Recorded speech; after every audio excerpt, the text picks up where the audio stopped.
नमो बुद्धाय, जय भीम, जय भारत। साथियों, जैसा कि आप जानते हैं, हमारे देश के मूल निवासियों ने, जिनको आज अनुसूचित जाति, जनजाति, अति पिछड़ा वर्ग के रूप में जाना जाता है, उनमें से बहुत सारे लोग क्रिश्चियन बन गए, बहुत सारे लोग सिख बन गए, बहुत सारे लोग मुस्लिम बन गए, बहुत सारे लोग आज अनुसूचित जाति, जनजाति या अति पिछड़े वर्ग के रूप में जाने जाते हैं।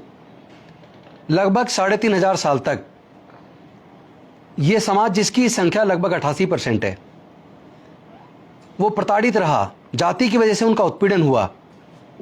धर्मशास्त्रों में लिखकर लगातार 3,500 साल तक उनको पढ़ने लिखने पर धार्मिक बंदिश लगा के रखी। उनके व्यापार करने पर, संपत्ति इकट्ठा करने पर धार्मिक बंदिश लगा के रखी, जिसकी वजह से हमारे लोग इतने ज़्यादा पिछड़ गए कि आज दूसरे लोगों की तुलना में अगर हम बात करें तो हमारे लोग ना खेती की ज़मीन के मालिक हैं, ना हमारे लोग व्यापार में हैं, ना इंडस्ट्रीज़ हैं हमारी, ना हम कॉलेजों के मालिक हैं, ना स्कूल अस्पतालों के मालिक हैं। और आज जैसे तैसे करके डॉक्टर बाबा साहब अम्बेडकर जी ने अपना पूरा जीवन बलिदान करके अपने 4 बच्चों को गंवाया।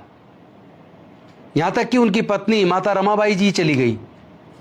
उसके बावजूद डॉक्टर बाबा साहब अम्बेडकर जी ने पूरा जीवन संघर्ष करके, अपना पूरा जीवन बलिदान करके देश के इस 88% समाज को 3,500 साल की गुलामी से न केवल आज़ादी दिलाई, बल्कि हमारे पढ़ने लिखने के रास्ते खोलकर, शिक्षण संस्थानों में रिजर्वेशन की व्यवस्था कर, सरकारी नौकरियों में रिजर्वेशन की व्यवस्था करके और राजनीति के अंदर प्रतिनिधित्व दिलवाकर हम लोगों के विकास के रास्ते खोले, हम लोग को मुख्य धारा में लाने का प्रयास किया। और उसका नतीजा ये हुआ कि हम लोग पढ़ लिख कर, रिजर्वेशन का लाभ उठाकर जज, engineer, doctor, collector, scientist, professor और नाना प्रकार की नौकरियों में आए। यहाँ तक कि रिजर्वेशन की वजह से हम MP, MLA बने, मंत्री बने और राष्ट्रपति तक की कुर्सी तक पहुँचे, देश के मुख्य न्यायाधीश तक बने। लेकिन आज हम देख रहे हैं कि इतना सब होने के बावजूद एक तरफ लगभग अब से 122 साल पहले, सन 1900 के आसपास, जब डॉक्टर बाबा साहब अम्बेडकर जी का स्कूल में दाखिला हुआ, तब भी वो, अगर उनको प्यास लगती थी तो घड़ा नहीं छू सकते थे। उनको इंतज़ार करना पड़ता था चपड़ासी का, कि चपड़ासी आएगा, पानी पिलाएगा। और अगर किसी दिन चपड़ासी छुट्टी पर हो गया तो डॉक्टर बाबा साहब अम्बेडकर जी को पीने के लिए पानी नहीं मिलता था। लेकिन आज़ादी के 75 वर्ष बाद भी और लगभग 122 साल बाद भी आज भी घड़े छूने पर हमारे बच्चों की हत्या हो रही है, मूंछ रखने पर हत्या हो रही है। आए दिन उत्पीड़न की घटनाएं लगातार देखने में आ रही हैं। बहन बेटियों की बलात्कार करके हत्या हो रही है। कोई घोड़ी पे बारात निकालता तो हमले होते हैं। तो आखिर ये छुआछूत, जातिवाद कब तक चलेगा? और दूसरी तरफ जब हमारे समाज के लोग एक एक घर से 1-1, 2-2 रुपए का सिक्का लेकर और पीतल के पुराने बर्तन लेकर, उन्होंने पीतल के बड़े सिक्के बनवाए, जिसपे एक तरफ बाबा साहब, एक तरफ बुद्ध का चित्र बनवाया और उस पर लिखा छुआछूत मुक्त भारत 2047। यानी आज़ादी के 100 साल बाद तो कम से कम छुआछूत मुक्त भारत हो जाए, जातिवाद मुक्त भारत हो जाए। लेकिन अनफॉर्चुनेटली हमारे देश के अंदर जहां एक तरफ धर्म के नाम पर जुलूस निकाले जाते हैं हाथों में तलवारें लेकर, उनको नहीं रोका जाता। लेकिन हमारे समाज के लोग जो राष्ट्रपति जी को 22 लाख के सिक्के देने आए थे और पीतल का एक बड़ा सिक्का बनाकर, जो 2047 तक छुआछूत मुक्त भारत बनाने का सपना लेकर, मांग लेकर आए थे राष्ट्रपति जी को सिक्का देने के लिए, उनको राजस्थान से जैसे ही हरियाणा में प्रवेश किया उनको रोक दिया गया। उनको दिल्ली नहीं आने दिया, उनको वापस भेज दिया। और लगातार उत्पीड़न की घटनाएं जारी है, लेकिन कोई राजनीतिक पार्टी के बड़े नेता बोलते नहीं है। और दूसरी तरफ एजुकेशन इतना महंगा कर दिया कि हमारे बच्चों से एजुकेशन छीन रही है। हायर एजुकेशन इतना महंगा कर दिया कि हमारे बच्चे पढ़ ही ना पाए। और सरकारी जो उपक्रम थे सरकार के, धीरे धीरे करके एक एक करके बेच दिए। और वहां जो मौका था हमारे लोगों के नौकरी का, वो भी बंद हो गया। और ऊपर से ठेकेदारी प्रथा लागू करके हमारे लोगों के आगे बढ़ने के रास्ते बंद कर दिए। डॉक्टर बाबा साहब अम्बेडकर ये जानते थे कि ये जातिवाद की वजह से, छुआछूत की वजह से हमारे साथ उत्पीड़न होता है। जब तक जातियां बनी रहेंगी तब तक जातिगत उत्पीड़न चलता रहेगा। आज़ादी के 75 वर्ष बाद भी आज भी उत्पीड़न चल रहा है। और उसका कारण ये है चूंकि जातियां खत्म नहीं हुई हैं। पूरे दुनिया के अंदर जाति नहीं है, केवल भारत के अंदर जाति है। और आज हम लोग खुद इसके लिए जिम्मेदार हैं। हमारे समाज के जो चाहे मूल निवासी कह लो, चाहे अनुसूचित जाति जनजाति कह लो, चाहे अति पिछड़ा वर्ग के लोग कह लो, हम लोग भी तो जातियों को जिंदा रखे हुए हैं। हम लोग भी तो आपस में रोटी बेटी का रिश्ता नहीं कर रहे। डॉक्टर बाबा साहेब अम्बेडकर इस बीमारी को समझ गए थे कि सारी बीमारी का कारण जाति है, और उन्होंने जाति को जड़ से खत्म करके बौद्धमय भारत का सपना देखा। और उन्होंने पूरे इतिहास को खंगालने के बाद इस नतीजे पर पहुंचे कि हमारा समाज पहले से ही बौद्धमय था, हमारे पूर्वज बौद्ध थे। और बौद्ध धम्म और धर्म के अंदर अंतर है। धम्म चलता है वैज्ञानिक दृष्टिकोण से, धम्म चलता है बुद्धि और विवेक से, जहां कोई पाखंडवाद अंधविश्वास नहीं है, जहां मानवता को सबसे ज्यादा तवज्जो दी जाती है, जहां करुणा है, प्यार है, शांति है। और धर्म चलता है धर्मशास्त्र से। धर्मशास्त्र के खिलाफ सवाल उठाने का किसी को इजाजत नहीं है। तो डॉक्टर बाबा साहेब अम्बेडकर ने बड़ा सोच विचारने के बाद कि हमारे पूर्वज बौद्ध थे, हमें धर्म परिवर्तन करने की जरूरत नहीं है, हमें अपने बुजुर्गों की सांस्कृतिक विरासत में बुद्ध के धम्म में वापस लाने की जरूरत है। उसी संकल्प के साथ उन्होंने 14 अक्टूबर 1956 को अपने लाखों अनुयायियों के साथ बौद्ध धर्म की दीक्षा ली नागपुर में। और ये उन्होंने कहा कि मैं भारत बौद्ध में करी, मैं भारत को बौद्ध में करूंगा। लेकिन दीक्षा लेने के 1 महीने 22 दिन बाद वो महापरिनिर्वाण को प्राप्त हो गए। और उनका जो सपना था जाति मुक्त भारत बनाने का, छुआछूत मुक्त भारत बनाने का, बौद्धमय भारत बनाने का, जो प्रज्ञा के ऊपर आधारित, सामाजिक दृष्टिकोण पर आधारित देश का निर्माण करने का, उनका सपना रह गया, जिसकी वजह से आज तक जातिगत उत्पीड़न लगातार जारी है। आज मिशन जय भीम के साथियों ने, जिनमें सुभाष आर्य हमारे राष्ट्रीय अध्यक्ष हैं, इंजीनियर सुभाष आर्य जी, इंजीनियर बीपी बौद्ध जी हमारे राष्ट्रीय महासचिव हैं, हम लोगों ने मिलकर ये सपना देखा कि डॉक्टर बाबा साहेब अम्बेडकर के अगर हम उनकी संतान हैं, अगर हम उनके सच्चे ईमानदार वफादार सिपाही हैं, तो हमारी जिम्मेदारी बनती है जो डॉक्टर बाबा साहेब अम्बेडकर का सपना था भारत को बौद्ध में बनाने का, छुआछूत मुक्त जातिवाद मुक्त भारत बनाने का, हम सब लोग मिलकर उस सपने को पूरा करेंगे। मिशन जय भीम के माध्यम से भारतीय बौद्ध महासभा के साथ मिलकर हम लोगों ने इसको 4 चरण में बांटा। हमने संकल्प किया 2025 तक हम 10 करोड़ अपने लोगों को बुद्ध के धम्म में, अपने बुजुर्गों की सांस्कृतिक विरासत में वापस लेकर आएंगे और बौद्ध में भारत बनाने की एक मजबूत आधारशिला रखेंगे। और इस आयोजन को हमने 4 चरणों में बांटा। पहला, इस वर्ष अशोक विजयदशमी 2022 को 5 अक्टूबर को 10,000 से ज्यादा लोग बुद्ध के धम्म की दीक्षा लेंगे, अपने बुजुर्गों की सांस्कृतिक विरासत में वापस आएंगे। अगले साल अशोक विजयदशमी 2023 में 1 लाख लोग, 2024 अशोक विजयदशमी पर 10 लाख लोग और 2025 अशोक विजयदशमी पर 10 करोड़ लोग, जिसकी शुरुआत इस साल से हो रही है। हमने लक्ष्य तो केवल 10,000 का रखा था, लेकिन मुझे आपको ये बताते हुए बड़ी खुशी हो रही है कि अगर आप देखेंगे तो पूरे देश के कई राज्यों में 50,000 से ज्यादा लोग तो इसी बार अपने बुजुर्गों की सांस्कृतिक विरासत में घर वापसी कर रहे हैं। तो ये जो हमने सपना देखा था, जितनी उम्मीद की थी उससे कहीं ज्यादा लोग बढ़ चढ़कर इकट्ठा हो रहे हैं, साथ आ रहे हैं, क्योंकि सब समझ रहे हैं कि जातिवाद मुक्त, छुआछूत मुक्त भारत बनाने के लिए हम ही को आगे आना पड़ेगा, कोई और इस पे काम नहीं करेगा। क्योंकि जिन्होंने जातियां बनाई और जातियों के बनने से जिनको फायदा हुआ, वो जातियों को बरकरार रखना चाहते हैं। लेकिन आज हमें समझ आ गया कि जाति की वजह से ही हम लोग हजारों साल से प्रताड़ित हैं। और आज भी हम जितना कष्ट झेल रहे हैं, जितने जुल्म हमारे समाज के ऊपर हो रहे हैं, वो जाति की वजह से हो रहे हैं। तो क्यों ना हम पहले अपने अंदर फैले हुए जातिवाद को खत्म करें। इसी लक्ष्य के साथ हमने शुरुआत की थी। तो अंबेडकर भवन पे मैं आप सबको भी आमंत्रित करना चाहता हूं, आप सब लोग आइए 5 अक्टूबर 2022 को डॉक्टर अंबेडकर भवन, रानी झांसी रोड, करोल बाग, सुबह 10 बजे। मैं आपसे आह्वान करता हूं, आप सब लोग आइए और आकर अपने बुजुर्गों की गौरवशाली विरासत में, जिसने भारत को गौरवान्वित किया, क्योंकि सम्राट अशोक के टाइम पर पूरा भारत बौद्ध में था, लेके म्यांमार से और ईरान तक पूरा भारत बौद्ध में था। तो अपने बुजुर्गों की उस सांस्कृतिक विरासत को संजोने और संवारने का टाइम आ गया है।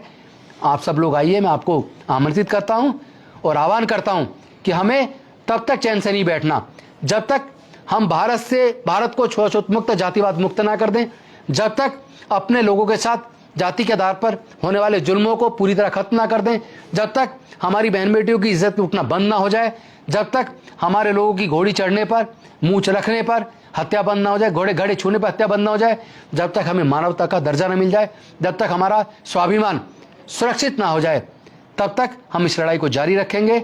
मैं आपसे आह्वान करता हूं, आप प्लीज 5 अक्टूबर 2022 को सुबह 10 बजे डॉक्टर अंबेडकर भवन, रानी झांसी रोड पर आइए। बहुत बहुत धन्यवाद।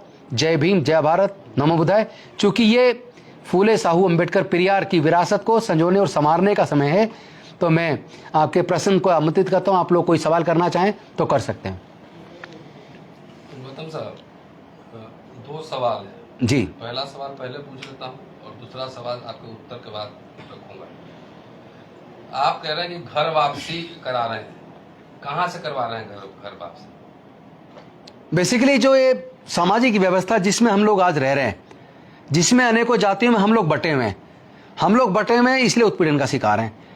और जब हमें आज ये पता चल गया, बाबा साहब ने जो रिसर्च किया और उन्होंने जो बताया हमारे पूर्वजों का इतिहास, तो हमें आज समझ आ गया कि हमारे पूर्वज तो बौद्ध थे, हम तो नागवंशी हैं। तो हमें अपने बुजुर्गों की सांस्कृतिक विरासत में वापस आना चाहिए। जब पूरे दुनिया में जातियां नहीं तो भारत में जातियां क्यों हैं? और जाति की वजह से कुछ खास वर्ग फायदा उठा रहे हैं और बड़ी मात्रा में जाति की वजह से देश का 88% नुकसान उठा रहे हैं। और जाति की वजह से अगर नुकसान है, जाति ही सारी जड़ों बीमारियों की जड़ है, तो फिर हम जाति में क्यों बने रहें? इसलिए मैंने संकल्प किया हम अपने बुजुर्गों की सांस्कृतिक विरासत में घर वापसी करेंगे। दूसरा सवाल इसी से जुड़ा, सीधा सीधा जो आपने कहा कि ईसाई बने, कुछ सिख बने, कुछ मुस्लिम बने, लेकिन ज्यादातर वो हिंदू धर्म में गए, ज्यादातर हिंदू हैं जो हमारे अनुसूचित जाति के लोग हैं।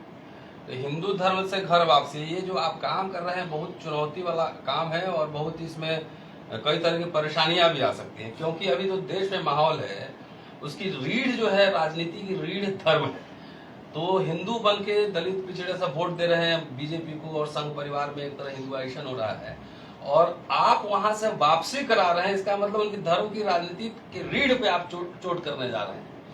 तो क्या आपको कोई इस तरह का चुनौती या कुछ इस तरह की परेशानियां, कुछ ऐसा भी होता है? कई बार कुछ हुआ है, कुछ मान लिया, कई बार धमकी भी मिलती है लोगों को। नहीं, लोग फेसबुक पे गालियां लिखते हैं, हाँ, और धमकी भी मिलेंगी, पर उसकी अपने को परवाह नहीं है जी। चूंकि स्वाभिमान भी अगर जिंदा ना हो तो वैसे भी मुर्दे के समान है। मतलब ऐसे मर के घुट के जीने से तो मर जाना बेहतर है। और एक तरफ हमारे युवाओं का कत्ल हो रहा हो, हमारी बस्तियां जलाई जा रही हो, हमारी बहनों की इज्जत लूट के उनको फांसी में लटकाया जा रहा हो, और हम उनके न्याय की बात भी ना करें। जाति की वजह से जाति के उत्पीड़न झेले और हम जाति भी ना छोड़े, जाति में भी बने रहे। एक तरफ हम कह रहे हैं हमें दर्द हो रहा है, और दर्द जिस कारण से उस कारण को जिंदा रखे हुए हैं, तो ऐसे तो नहीं चलेगा। हम लोग अगर थोड़ी भी हमारी इज्जत बाकी है, थोड़ा भी स्वाभिमान बचा हुआ है, थोड़ा भी अगर हम अपने समाज से प्यार करते, अपने बच्चों के भविष्य के बारे में थोड़े भी चिंतित हैं, तो मुझे लगता है कि हमें अपने दुख दर्द दूर करने के लिए खुद आगे आना पड़ेगा, किसी और की उम्मीद नहीं करनी होगी। डॉक्टर बाबा साहब अम्बेडकर वापस आने वाले नहीं है, हमें खुद इस कारवां को खुद अपने हाथ में लेना पड़ेगा, इस मूवमेंट को खुद अपने हाथ में लेना पड़ेगा। और ये फिर एक और बात है, हम कोई विदेश का धर्म अपनाने की बात ही नहीं कर रहे, हम कोई धर्म परिवर्तन की बात नहीं कर रहे। हम तो कह रहे हैं हमारे पूर्वज बौद्ध थे, हमारे पूर्वज बौद्ध थे, हम तो वापस उस संस्कृति को जिसने भारत को गौरवान्वित किया है, पूरे दुनिया में भारत बुद्ध के देश के रूप में जाना जाता है, तो हम तो कोई ऐसा काम ही नहीं कर रहे जिसमें किसी को ऑब्जेक्शन हो। और जो वो लोग दुश्मन है जो जातियों को जिंदा रखना चाहते हैं, जो छुआछूत मुक्त भारत, जातिवाद मुक्त भारत बनाने में बाधा बनना चाहते हैं, वो लोग सच्चे मायने में देशद्रोही है, देश के दुश्मन है। कहाँ से लोग शामिल हो रहे हैं? सिर्फ दिल्ली से? अभी तो दिल्ली एनसीआर, चूंकि हमने केवल 10,000 का लक्ष्य रखा था, और उधर गुजरात में अलग अलग जिलों के अंदर आयोजन हो रहे हैं, उत्तर प्रदेश के अंदर कई जिलों में अलग अलग आयोजन हो रहे हैं, मध्य प्रदेश में हो रहे हैं, बिहार के अंदर हो रहे हैं, छत्तीसगढ़ में हो रहे हैं। और मैं आपको एक खुशी की बात बताता हूँ, तमिलनाडु से 150 डॉक्टर्स ने 25 लाख रुपया स्पाइस जेट को देकर 4 तारीख की फ्लाइट बुक की, और उस पर विनाइल पूरा बौद्ध में भारत का वो लगा के, वो लोग चेन्नई से वो लोग नागपुर आ रहे हैं 4 तारीख को, और दीक्षा के प्रोग्राम में शामिल होकर फिर वापस जाने का खर्चा अलग है। तो ये पूरे देश के हमारे लोग समझने लगे हैं कि जाति ही सारी बीमारियों की जड़ है, इसलिए सब लोग जाति तोड़कर, जातियों को छोड़कर समाज जोड़ने का जो संकल्प है, फिर बुद्ध धर्म की क्या पहचान, मानव मानव एक समान। मंत्री जी, आपको लगता हम तो उस पे जा रहे हैं, उस रास्ते पे जा रहे हैं जहां सब लोग बराबर हो। आपको लगता है कि अगर तमाम जो समतावादी विचार के लोग हैं, अगर वो बौद्ध धर्म अपना ले, तो जातिगत आधार पर जो शोषण हो रहा है वो रुक जाएगा? देखिए, जिस दिन हमारे समाज के लोग पूरे बौद्ध बन गए, जिस दिन बहुजन समाज के लोग या जो लोग जाति की वजह से उत्पीड़ित हैं, जिनको हजारों साल तक जाति की वजह से परेशान किया, संपत्ति से दूर रखा, पढ़ाई से दूर रखा, ज्ञान से दूर रखा, व्यापार से दूर रखा, उनकी जनसंख्या ही 80% से ज़्यादा है। तो 135 करोड़ 130-135 करोड़ भारत के लोग हैं, उसमें से अगर 110 करोड़ लोग अगर एक साथ बन गए, फिर किसकी हिम्मत है जो उनका शोषण कर दे?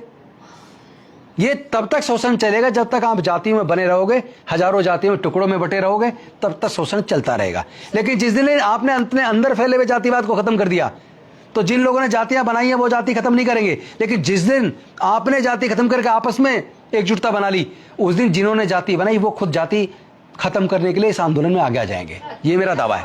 एक जो यंगस्टर है, जो नई जनरेशन आ रही है, उनको बीजेपी ने बहुत कंट्रोल किया हुआ। बिहार का आपने जिक्र किया कि हम बिहार में भी काम कर रहे हैं, उस तरफ जो ओबीसी और SC/ST के बच्चे, उन पे ज्यादा टारगेट है। मैं वेस्ट बंगाल से, वहाँ भी बहुत टारगेट है। ऐसे में कितना चैलेंज है यंगस्टर को ये बताना कि हम जाति को तोड़कर आगे बढ़ेंगे? देखिए, चैलेंज पहले की तुलना में बहुत कम हो गया, हल्का हो गया है। अब चैलेंज उतना कठिन नहीं है। मैं 54 साल का हूँ, 14 साल की उम्र से लगातार समाज के आंदोलन में, मूवमेंट में, अम्बेडकरी मूवमेंट में हूँ।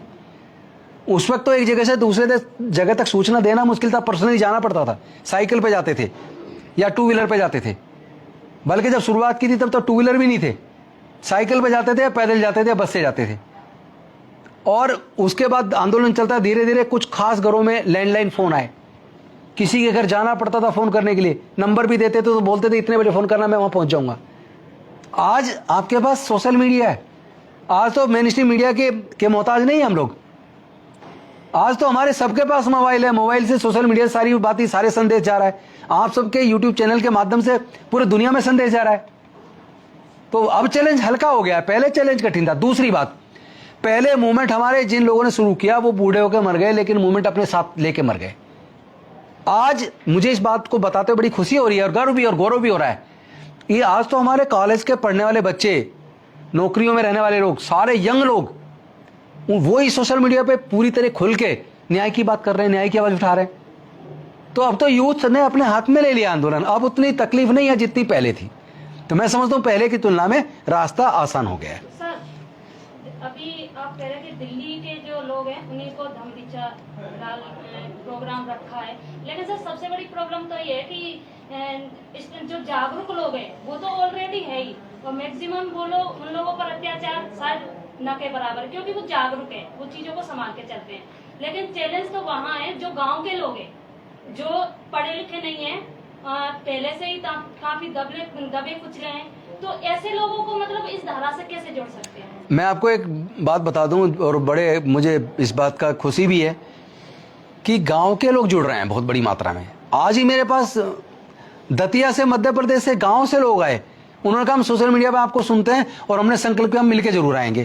पहले से जानते नहीं थे और वो सीधे बंगले पर आए, मैं ऑफिस से आया, वो बैठे हुए मिले और वो लोग इतना खुशी महसूस कर रहे थे। उन्होंने कहा मिले बिना नहीं जाएंगे। अभी कल मेरे पास कुछ लोग वहाँ से आए, छतरपुर जिले से, मध्य प्रदेश से। मेरे लोग पास बिहार से लोग आ रहे हैं, छत्तीसगढ़ से लोग आए, महाराष्ट्र से लोग आ रहे, गुजरात के लोग आ रहे हैं। तो इसका मतलब अब वो बात नहीं है कि गांव तक बात नहीं जा रही, गांव तक बात पहुंच पा रही है। अब गांव तक के लोग रीच में आ रहे हैं। और तो और मुझे कई लोग तो ऐसे आके मिले, उन्होंने कहा जी हमने तो सोच लिया हमें नौकरी नहीं करनी, हमें तो अपना पूरा जीवन इस आंदोलन में लगाना है। और वो ठेठ देहात से आए थे। तो जब आदमी अपनी कुर्बानी के लिए तैयार हो जाए, न्याय के लिए, कि न्याय की आवाज़ की लड़ाई को लड़ना पड़ेगा, चाहे इसके लिए अपने आप को कुर्बान क्यों ना करना पड़े। जब लोगों, इतने सारे लाखों युवाओं ने संकल्प ले लिया है, बस एक ही चीज़ की कमी थी, उनको एक साथ जोड़ने की। तो मुझे यह बताते हुए भी खुशी हो रही है, धीरे धीरे एक साथ जुड़ने की प्रक्रिया बढ़ गई है। अब ज़्यादातर लोग जुड़ने और जोड़ने की बात करने लगे, वरना तो जुड़ना और जोड़ना सबसे ज़्यादा कठिन काम था। Thank you. सीधा सीधा ब्राह्मणवाद से टक्कर ले रहे हैं। टक्कर जुल्म के खिलाफ है, चाहे उसमें कोई सा वाद हो। हम सभी प्रकार के वाद विवाद को खत्म करके छोड़ेंगे।